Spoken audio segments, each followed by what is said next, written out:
Hello guys, welcome to our channel. This is Teja.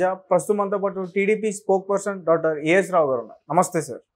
Sir, అలాగే phone tapping గురించి మాట్లాడుతాం కాబట్టి నారా లోకేష్ గారి ఫోన్ కూడా హ్యాక్ అయింది, ఆయన ఫోన్ కూడా ట్యాపింగ్ అయిందని చెప్పేసి ఒక వార్త కూడా వచ్చింది బయట.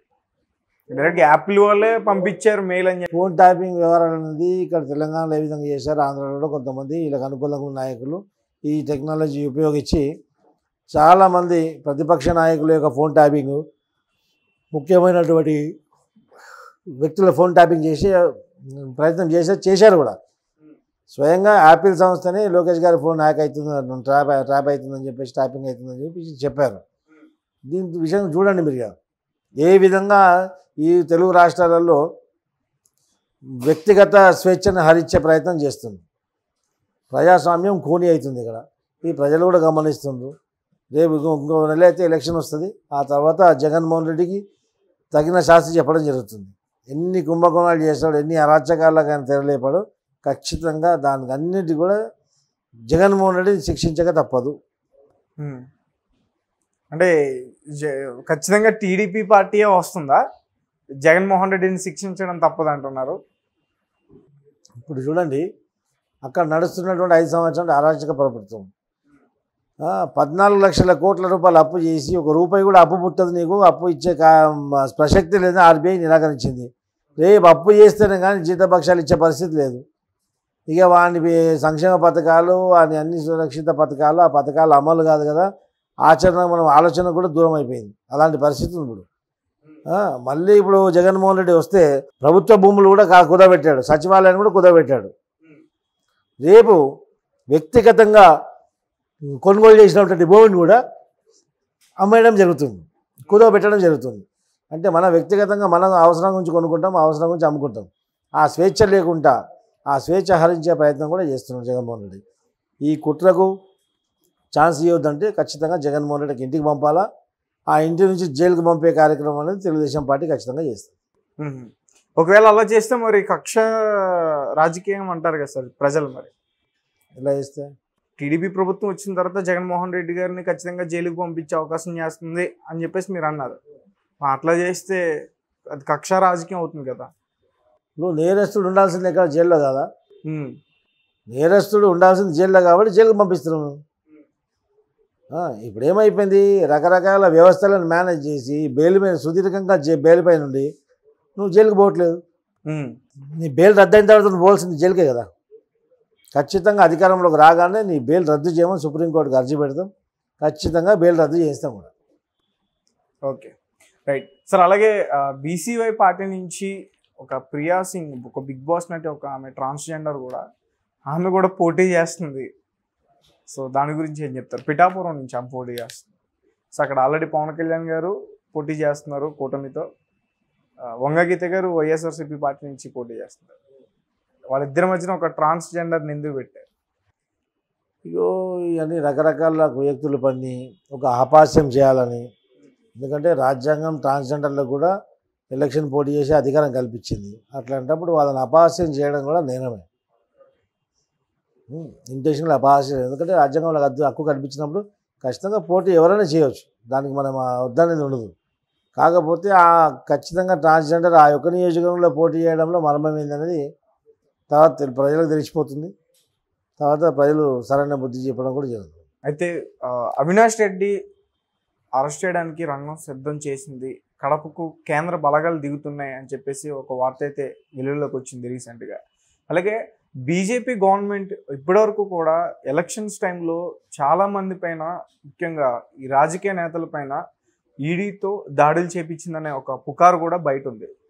మరి ఇప్పుడు ఆంధ్రప్రదేశ్లో టీడీపీ, జనసేన, బీజేపీ కూటమితో ఈసారి పోటీ చేస్తున్నాయి కాబట్టి దీని వెనకాల టీడీపీ పార్టీకి చెందిన నారా చంద్రబాబు నాయుడు గారి హస్తం కూడా ఉందా? అవినాష్ రెడ్డిని కావాలని ఇరికిస్తున్నారా ఎలక్షన్ టైంలో? వైఎస్ఆర్సీపీలో ఉన్నటువంటి అభద్రతా భావం వల్ల వాళ్ళు సోషల్ మీడియాలో పుకారు చేస్తుంటారు. ఎందుకంటే హత్య గావించినటువంటి వాళ్ళు వారే, వాళ్ళ సొంత కుటుంబ సభ్యులే వాళ్ళనే హంతకులుగా బయట చెప్పుకో తిరుగుతున్నారు. ఇంకొకటి, చంద్రబాబు నాయుడు గారికి వేరే వాళ్ళ విషయాల్లో తలచూర్చే అవసరం లేదు. రాష్ట్ర ప్రజలకు చెప్పారు, రాష్ట్ర ప్రజలు ఈరోజు చూశారు. అంతా కూడా ఎవరు అని చెప్పేసి రాష్ట్ర ప్రజలకు తెలిసిపోయింది. అదే తర్వాత మోర్ ఓవర్ దాట్ ఈ యొక్క విషయం అనేది సిబిఐ కోర్టులో ఉంది, సిబిఐ చేతిలో ఉంది. సిబిఐ వాళ్ళు దర్యాప్తు చేస్తుంటారు. ఆ దర్యాప్తు సిస్టమ్ ప్రకారంగా ఎప్పుడు వాళ్ళని అరెస్ట్ చేయాలో వాళ్ళు వస్తారు. కాకపోతే సమాచారం వచ్చింది కాబట్టి కేంద్ర బలగాలు వస్తున్నాయి, అవినాష్ రెడ్డి అరెస్ట్ కాబోతుందని చెప్పేసి సమాచారం మాత్రం వచ్చింది. సోషల్ మీడియాలో ఇంకో అనేక మాధ్యమాల ద్వారా ఈ విషయం చాలా వైరల్ అవుతుంది.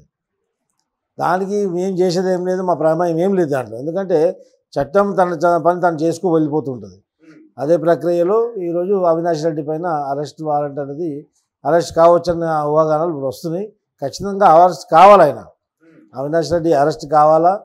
ఒకవేళ షర్మిల చెప్పింది, షర్మిల మీ వైఎస్ఆర్సీపీకి వ్యతిరేకంగా అయ్యట్లేదు, అనుకూలంగానే ఒక ప్యాకేజ్ ప్రకారంగా పనిచేస్తున్నంటే ఇట్లా ఖచ్చితంగా అవినాష్ రెడ్డి అరెస్ట్ కావాలి. ఓకే, అలా చేస్తలేదు అంటే ఇట్లా ఖచ్చితంగా దాన్ని పరిణామం వేరే ఉంటుంది. రైట్. అంటే విజయసాయి రెడ్డి గారు కూడా లిక్కర్ స్కామ్లో ఇరుక్కోకున్నారు, ఆయన్ని కూడా అరెస్ట్ చేస్తారు, తీసుకెళ్తారని చెప్పేసి అన్నారు. అంటే ఒకేసారి వైఎస్ఆర్సీపీ పార్టీకి సంబంధించిన ఇద్దరు కీలక నేతల గురించి ఇలా వార్త వస్తుంది కదా. సో మరి దీని వెనకాల బీజేపీ ప్రభుత్వం హస్తం ఉందని ఎందుకు అనుకోకూడదు?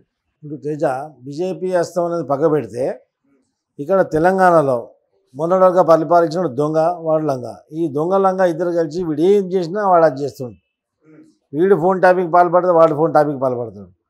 సో ఇలాంటి అనేక కేసులు, వీడు లిక్కర్ కేసులో ఇస్తే వాడు లిక్కర్ కేసులు, ఈ కుంభకోణాలు, ఈ పంచుకోవడాలు ఇవన్నీ కూడా ఇద్దరు కలిసి చేసినాయి. ఒకరికొకరికి లంగకు దొంగకు ఈ జగన్మోహన్ రెడ్డి కేసీఆర్కి అభినవభావ సంబంధం ఉంది. కలిసి దోసుకుని ఇద్దరు తెలుగు రాష్ట్రాలని ఇద్దరు ముఖ్యమంత్రులు కలిసి దోసుకున్నారు. అదే కాక లిక్కర్ దందాలో వీళ్ళు కూడా ఉంటారు ఖచ్చితంగా. కాబట్టి ఏ విధంగా అయితే ఈ యొక్క కేసీఆర్ కుటుంబం, కల్వకుంట్ల కుటుంబం అంతా చెట్టుకోడు గుట్టకోడు గైపోయిండో, ఆల్రెడీ ఇద్దరు పోయినాడు. టీఆర్కు కవిత పోయింది, ఆ కన్నారావు అంటాడు ఇంకో దగ్గర పోయిండు, ఈ హరీష్ రావు పోతాడు బిషన్ భగీరథలా, మళ్ళీ ఈ కేటీఆర్ పోతాడు ఫోన్ ట్యాపింగ్ డ్రగ్స్ కేసులో, కేసీఆర్ పోతాడు కాళేశ్వరం. ఇవన్నీ మొత్తం కుటుంబం మొత్తం హోల్సేల్ ప్యాకేజ్కి వెళ్ళిపోవడం ఖాయం. అదే విధంగా అట్లా తయారవుతుంది. భారతిరెడ్డిది మిషన్ భగీరథకు సంబంధించి ఎవరు అరెస్ట్ పోతున్నారు? హరీష్ రావు ఖచ్చితంగా అరెస్ట్ కాబోతుంది. హరీష్ రావు బీఆర్ఎస్లో హరీష్ రావు ఖచ్చితంగా అరెస్ట్ అవుతాడు. ఈ కాళేశ్వరంలో కేసీఆర్ అరెస్ట్ అవుతాడు. ఈ డ్రగ్స్ కేసులో ఈ యొక్క సినిమా వాళ్ళ వ్యక్తిగత జీవితాల్లో ఇంటర్ఫియర్ చేసి వాళ్ళకు విడాకులకు దారితీసింది, వాళ్ళ జీవితాల్లో విడాకులు లాంటి పీడకలని సృష్టించింది కేటీఆర్ అని చెప్పేసి ఈరోజు సోషల్ మీడియాలో కానీ సినిమా రంగం దాంట్లో కూడా చాలా పుకార్లు వినిపిస్తున్నాయి. దానికి ఆధారాలు కూడా దొరికినాయని చెప్పి నేను విన్నాను. అలాంటప్పుడు వీరు ఖచ్చితంగా కేటీఆర్ లాంటి ఒక చీడ పురుగుని ఖచ్చితంగా ఈ రాష్ట్రం నుంచి తరిమేయాలి. అసలు మీ తెలంగాణ రాష్ట్రం నుంచి ఖచ్చితంగా. కానీ మరి అతన్ని తెలంగాణ ప్రజలందరూ కూడా తెలంగాణ జాతిపిత అంటారు కదా. ఎవరు జాతిపిత? తెలంగాణ తీసుకొచ్చిన నాయకుడని, తెలంగాణ సాధించిన నాయకుడని. జాతిపితగా తెలంగాణ కోతాడు. ఎందుకంటే ఒక పిల్లులు కొట్లాడుకుంటున్నట్టు రొట్టె పట్టుకొని ఇద్దరిని సమాధిస్తా అని చెప్పేసి మధ్యలో దూరి ఇద్దరికి కడుపు పోయి ఇద్దరు నోటి నుంచి రొట్టె పీక్కొని ఒక్కడు తినేసినట్టు ఆ పిల్లుల కోతుల కథ ఏ విధంగా ఉంటుందో ఆ విధంగా చేశారు. ఇప్పుడేమో ఈ దొంగతనాన్ని బయటకు వచ్చినాయి, చిప్పకూడ తింటున్నారు 1 by 1. ఓకే, అంటే కవిత గారి మీద కూడా మధ్యన చాలా తీవ్రమైన ఆరోపణలు వస్తున్నాయి లిక్కర్ స్కామ్ కేసులో. కవిత గారు లిక్కర్ స్కామ్ చేసే కదా అడిగి పోయి చెప్పకూడదు తింటుంది ఈరోజు. మళ్ళీ ఇంకా సిగ్గు లేకుండా నాకు జైలు నుంచి బయటికి పంపండి, నా కొడుకు ఎగ్జామినేషన్ ఉందని చెప్పేసి. అంటే నీకే పిల్లలు నువ్వే సంసారం చేస్తున్నావా? దేశంలో పెళ్లి చేసుకున్నాడు, సంసారం చేయ పిల్లలు పుట్టలే, నీకే పుట్టిండు. నీ కొడుకు ఒక్కడే ఎగ్జామ్ రాస్తున్నాడు. నువ్వు ఉన్నటువంటి తిహార్ జైల్లోనే 19,000 మనుషులు ఉన్నారు, ఖైదీలు ఉన్నారు. దాంట్లో ఒక 5,000 మంది అన్న ఎగ్జామ్ రాస్తుండొచ్చుగా, పిల్లలు ఉండొచ్చుగా, అలా ఎగ్జామ్ రాస్తుండొచ్చు కదా. అంటే నీకు ఒక్కడికి దానికి విడిచిపెడితే ఈ అందరికి పోయి అందరు కూడా ఎగ్జామ్ సాకుతోటి, అది కూడా స్కూల్ పిల్లలు ఎగ్జామ్ సాకుతోటి అందరిని వదిలిపెట్టాలి, అందరు పోయి బయట తిరిగేసి వస్తారు ఎగ్జామ్ పేరుతో. నీ జాగిరా, నీ ఇష్టం ఉన్న నీ ప్రగతి భవన్ అనుకుంటావా? అది పోయింది. కేసీఆర్ రోజులు పోయినాయి. ఇప్పుడు బిడ్డ మొత్తం ముందుంది ముసలి పండుగ అందరికీ. Okay sir, thank you so much.